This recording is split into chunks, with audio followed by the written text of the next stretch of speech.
맨 처음에 확률 변수라는 게 있고 어떤 변수 x를 확률 변수라고 하면 그 변수가 달라짐에 따라 확률이 어떻게 되는지. 그래서 확률 변수의 종류에는 두 종류가 있어요. 이산 확률 변수랑 연속 확률 변수. 이산 확률 변수랑 연속 확률 변수. 근데 연속 확률 변수, 이산 확률 변수는 하나하나 이렇게 변수가 떨어져 있는, 주사위를 던졌을 때 나오는 눈의 횟수, 동전을 던졌을 때 앞면의 횟수와 같은, 공을 뽑았을 때 공의 개수와 같은 이렇게 변수가 하나하나 따로따로 떨어져 있어서 우리가 무엇을 구할 수 있냐면 확률분포표를 이용해서 무엇과 무엇을 구하라고 얘기하냐면 평균과 분산과 표준편차를 구하라고 이야기하는 새끼들, 얘네들이 이상한 확률 변수. 그래서 평균은 어떻게 구하냐면 평균은 시그마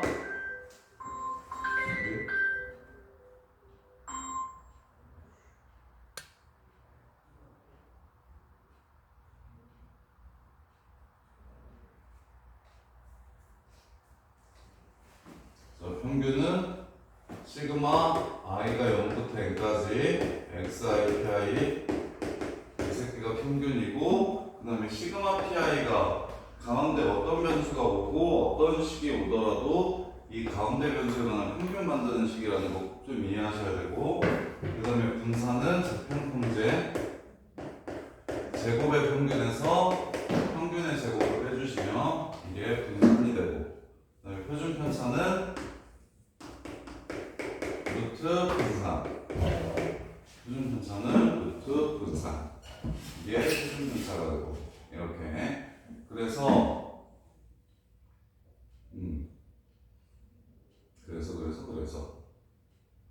우리는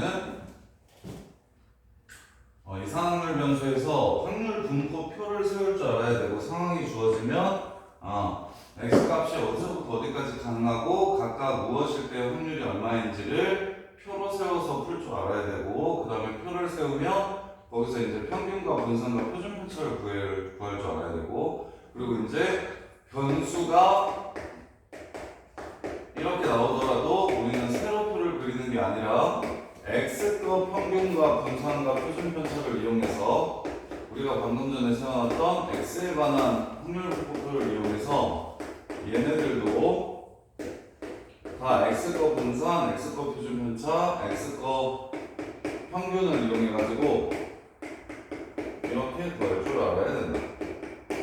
이렇게.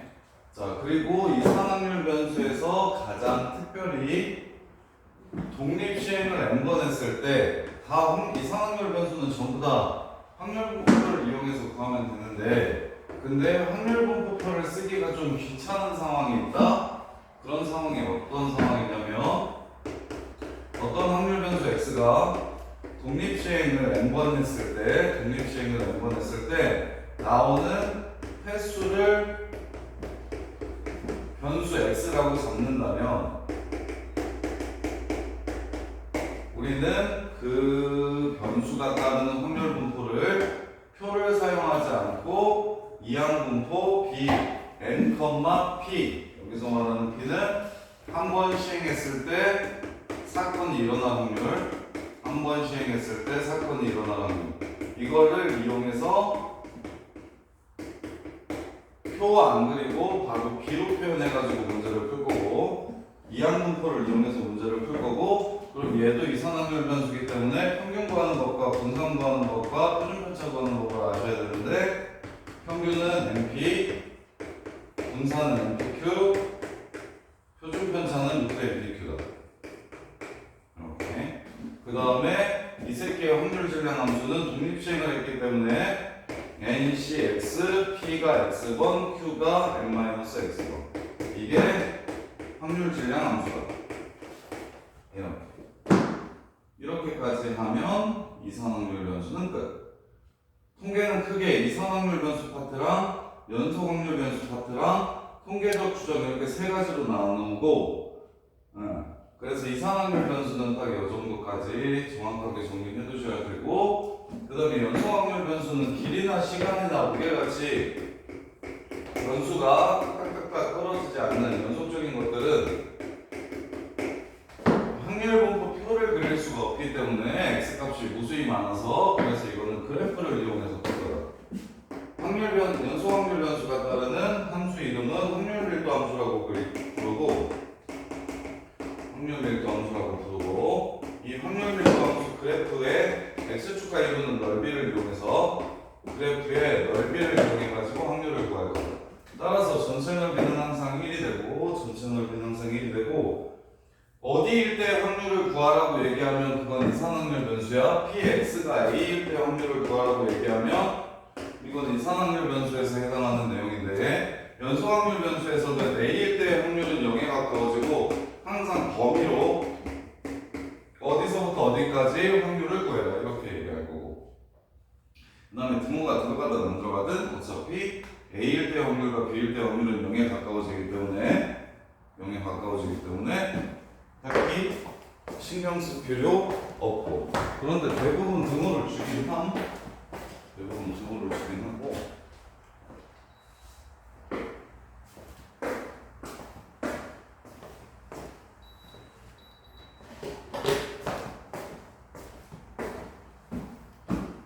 자, 그런 다음에 그래서 연소확률 변수에서는 그래프가 주어지고 확률밀도 함수가 주어지는 경우가 있는데, 그것들은 크게 중요하지는 않고 이런 거구나 정도로만 아시면 되고, 연소확률 변수 중에서 제일 중요한 건 정규분포 n 평균, 표준 편차의 제곱. 정규분포란 대부분의 사회 현상들이 예를 들어서 시험을 선택 과목을 선택해서 시험을 봤을 때 학생들의 점수를 이제 정규분포 함수에 집어넣어주면, 정규분포의 확률밀도 함수에 집어넣어주면, 그러면 이제 계산하기가 애들의 분포를 훨씬 더 쉽게 찾을 수가 있어서, 그래서 그 함수 이름은 외울 필요 없지만 함수에 넣었을 때 나오는 그래프의 모양과 그래프의 특징은 기억하셔야 된다. 그래서 연소확률 변수에서는 평균과 표준편차나 분산을 구하는 문제는 잘 안 나오고, 평균과 표준편차를 줄 테니 확률을 구해라, 즉 넓이를 구하라는 문제가 나올 거다.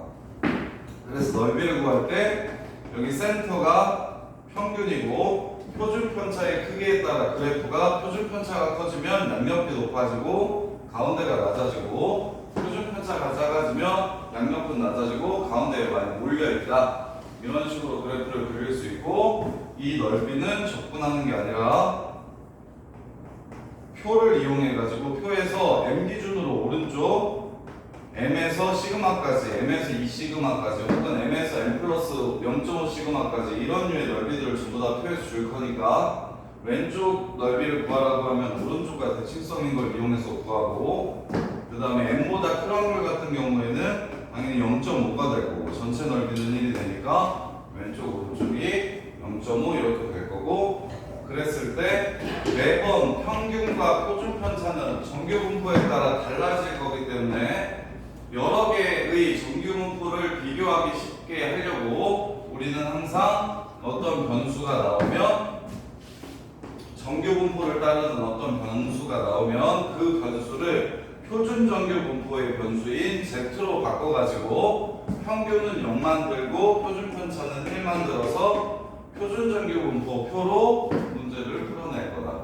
그래서 그냥 정규분포표는 잘 안 주어지고 대부분 표준 정규분포표가 주어지니까 어떤 정규분포든 우리는 x를 z로 바꾸는 작업을 할 줄 알아야 되는데, x의 평균이 m이고 표준편차가 시그마일 때 이 새끼의 평균을 0 만들어주고 표준편차를 1 만들어주려면 무슨 짓을 해주시면 되냐면, 각 변수에 자기 것 평균을 빼주고 표준편차로 나눠주면, 자기 것 평균을 빼고 표준편차로 나눠주면 모든 정규분포 변수는 z로 바뀐다는 걸 알 수 있다. 그래서 정규분포는 꼭 표준화시켜가지고 z로 바꿔서 z가 어디서부터 어디까지 할 때 확률을 구하면 되겠구나 라고 해서 문제를 찾아주시면 되고, 확률이 주어지고 여기 밑에 값이 무엇인지 물어볼 수도 있고 혹은 여기서부터 여기까지 확률을 직접 구해보라고 얘기할 수도 있고 다양하게 나오니까 정규분포가 진짜 중요하다. 정규분포는 한 두세 문제 이렇게 나올 거예요. 이번 중간고사 때. 좀 근데 풀어봤냐? 이거 풀어봤어? 풀어봤어? 안 풀어봤어? 태영아 풀어봤어? 오늘은 몇 시까지 이거나 풀어라. 야, 시너지만 다 풀어도 2등 될 거야. 통계는 딴 거보다 훨씬 더 시너지 문제집이 되게 좋은데.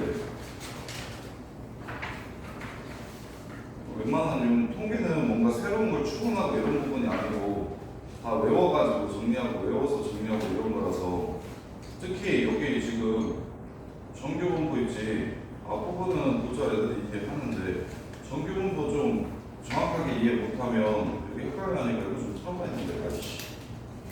자, 그 다음에 이항분포랑 정규분포랑 연결을 한번 시켜볼게요. 자, 이항분포 이제 네 번째 단원 이항분포와 정규분포의 관계.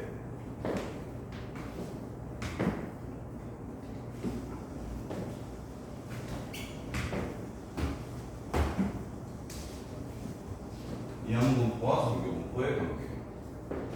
자, x가 따르는 확률 분포가 이항분포 b 100,3분의 1이래요.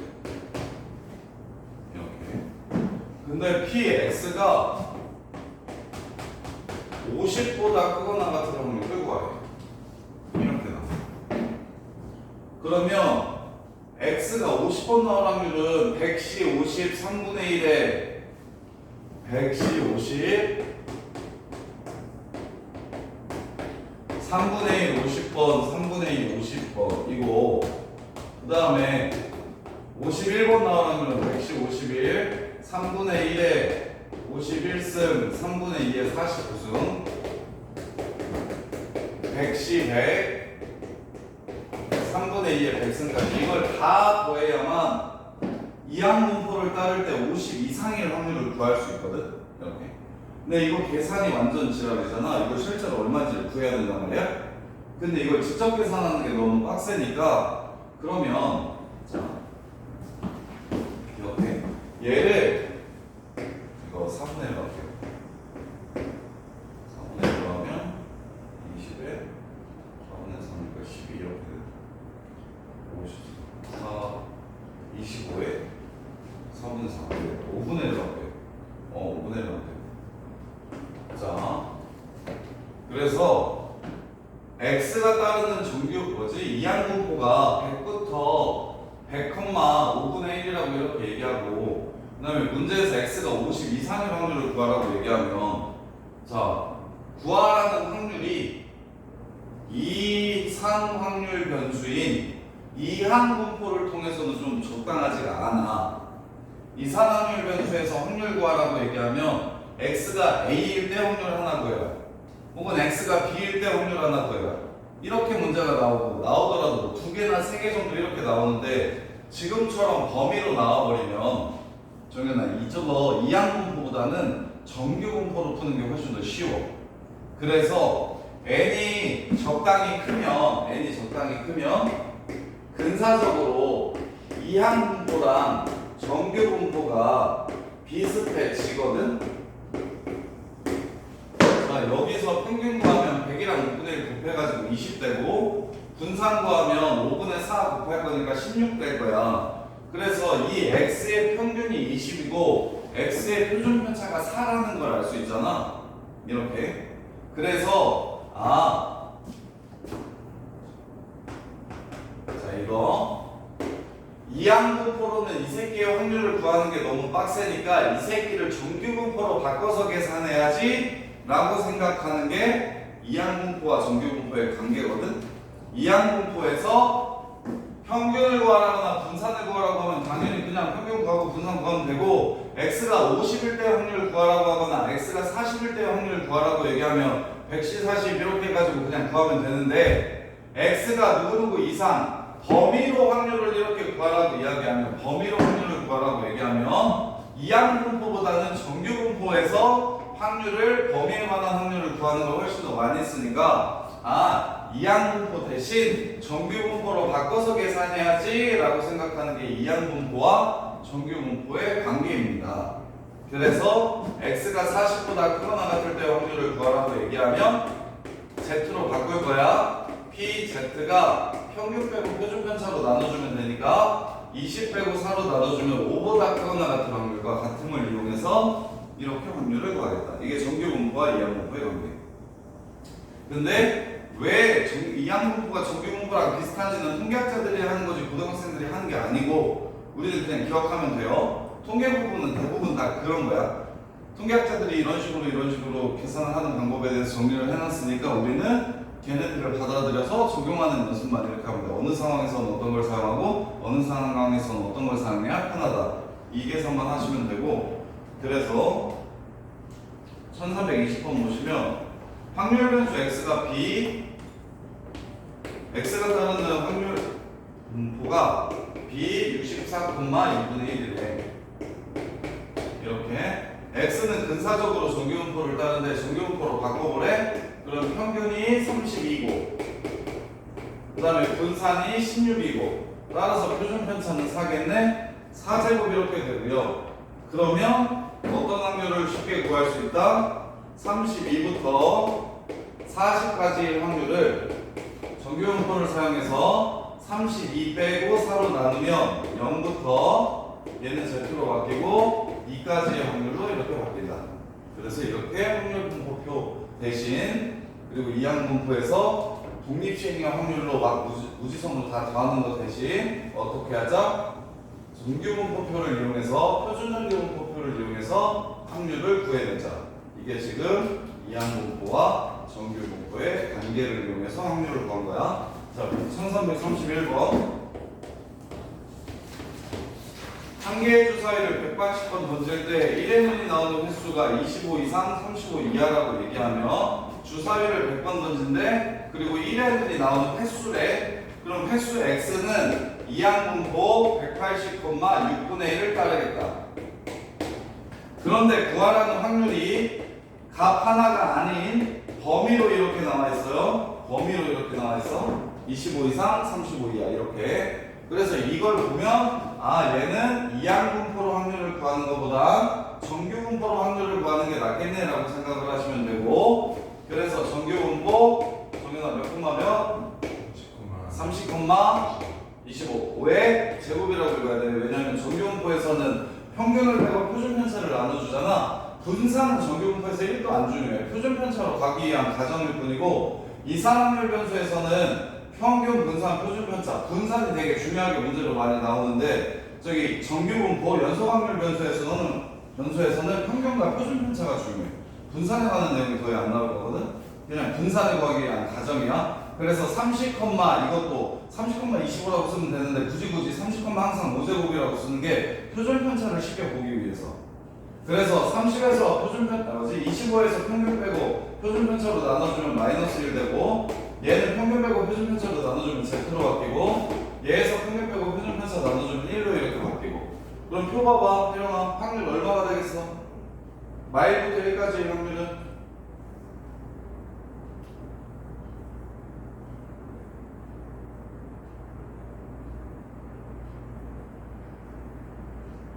말 안 나오는 거 보니까 숙제가 아니구나. 정규분포 했어? 얼마가 되겠어?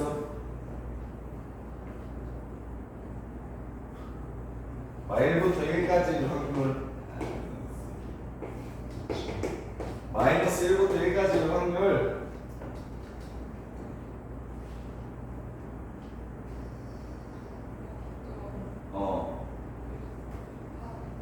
0.68 26 여기가 0.3414니까 13이니까 여기는 0.3413이라서 둘이 더하면 0.68 26 이렇게. 자, 그 다음에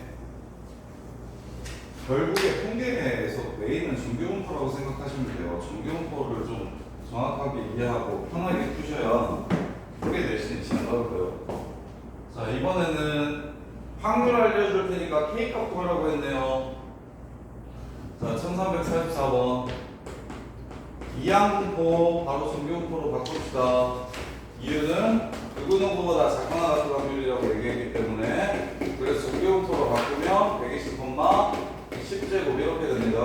따라서 P X가 K보다 작거나 같은 확률이 0.0228이라고 얘기하면, 그러면 120을 빼고 10을 나누면 Z로 바뀌니까 Z가 K 빼기 120 나누기 10, 이거보다 작거나 같은 확률이 0.0228이래. 그냥 처음에는 무조건 표준정분포 곡선을 좀 그려놓고 해. 바로 나중에는 안 그려도 머릿속에 그려질 텐데 처음에는 이렇게 그려놓고 누구누구보다 작은 확률이 0.0228이면 이 누구누구는, 이 새끼는 왼쪽에 존재할까 오른쪽에 존재할까? 오른쪽이면 이거보다 작은 확률이 이렇게 작아? 0.5보다 클 거야. 이해돼? 그래서 왼쪽 여기가 0.0228 이렇게 된다고 얘기를 하는 거야 지금. 그럼 반대편은 얼마가 되냐면 0.4772 이렇게 됩니다. 그럼 0.477이 되려면 숫자가 뭐라고 주어졌냐면 문제에서 2라고 주어졌으니까 0부터 2까지가 0.477이라고 했으니 여기는 마이너스 2가 되겠지. 따라서 얘가 마이너스 2니까 K는 100 이렇게 푸는 거라고. 이해돼? 자, 그 다음에 1351번. 어느 열차의 탑승권을 예매한 사람이 실제로 열차를 탑승하지 않을 확률이 20%라고 얘기한다면 좌석이 부족하지 않을 확률을 구해라. 자, 100명 중에 탑승하지 않을 확률이 20%라고 얘기했으니까 100명 중에 탑승하지 않는 사람 수를 확률 변수 x라고 잡는다면, 그러면 b 각 사람마다 확률이 20%로 일정하기 때문에 100,5분의 1이 바로 열차에 탑승하지 않는 사람 수가 따르는 확률 분포입니다. 열차에 탑승하지 않는 사람 수를 x라고 잡으면 총 100번 할 건데 시행을 100번마다 매번 시행이 실제로 열차에 타지 않는 확률이 5분의 1이라고 했으니까 5분의 1 이렇게 돼서 b 100,5분의 1을 따르게 될 거야. 그랬을 때 좌석이 부족하지 않으려면 취소하는 사람 수가 어떻게 돼야 되냐면 13명 이상이 되면, 취소하는 사람 수가 13명 이상이 되면 좌석 수가 87개 있다고 얘기했으니까 좌석이 부족하지 않겠네. 13명 취소할 때부터. 그래서 당연히 확률을 범위로 구하라고 얘기하면 정규 분포였으면 좋겠다라는 생각을 하시면 되고, 그럼 이 새끼도 Z로 바꿔가지고 13에서 20 빼고 4로 나누면 마이너스 4.4분의 7, 즉 PZ가 마이너스 1. 얼마냐? 4분의 3이면 7호. 이거보다 크거나 같은 확률을 구하라는 거네. 그래서 내가 구하려는 확률이 표준 정규 분포에서 마이너스 1.75보다 크거나 같은 확률을 구하라고 되겠으니까 여기가 0.5인 건 쉽고 여기만 구하면 되겠네. 문제에서 여기를 줬다요. 0.4599라고 줬네요. 이렇게. 왜? 대칭이니까. 그래서 둘이 더하면 6.9599로 마무리하시면 되겠다. 자, 저기 지금 앞에 정규분포 좀 안 푼 거 있으면 풀어보고, 그 다음에 푼 사람들은 질문할 거 있으면 질문 좀 하고 질문 받아주세요. 하나만 더 해볼게요. 1354번. 자, 정규분포로 시작해서 이항분포로 갔다가 다시 정규분포로 가는 문제인데, 네가 조금 더 복잡하더라도 개념을 잘 이해했으면 별로 크게 안 어려울 건데, 자 보세요. 통조림에 무게라는 변수가 있어요. x. 그 새끼가 따르는 정규분포는 310,5제곱이래. 이게 변수마다 변수가 여러 개 나올 때는 각 변수가 뜻하는 게 무엇인지를 써놓으세요. 자, 그 다음에 이랬을 때 무게가 300 이하면 불량품으로 판정을 할 거래. P, X가 300 이하면 이 새끼는 불량품일 거래. 그럼 불량품일 확률을 먼저 구해보면 300에서 310 빼면 마이너스 10, 5 나누면 마이너스 2. 마이너스 2보다 작거나 같은 확률은 0.0228 이렇게 되겠다. 마이너스 2보다 작거나 같은 확률은 여기 말하는 거고, 우리 0부터 2까지가 0.477이니까 여기도 0.477이라 477이라서 0.5에서 0.477이 빼면 0.0228 이렇게 나오는 거야. 자, 이렇게까지를 알려주고, 그런데 여기서 5,000개를 검사를 할 거래. 불량품으로 판정되는 개수의 평균을 구하래. 자, 불량품으로 판정되는 개수를 확률 변수 x라고 y라고 잡읍시다. 불량품으로 판정되는 개수를 확률 변수 y라고 잡읍시다. 그러면 검사를 총 몇 번 시행하고 5,000번 시행하고 개수니까 이항분포일 거야. 그 중에 불량품으로 판정될 확률이 이항분포의 오른쪽에 들어가야 되니까 그게 지금 정규분포로 나온 이 새끼가 되겠다. 0.1028. 그래서 y의 평균을 구하라는 문제니까 둘이 곱해주시면 공색이 들어가고 21.8 곱하기 5 그럼 114 이렇게 해서 평균은 114가 되겠네요.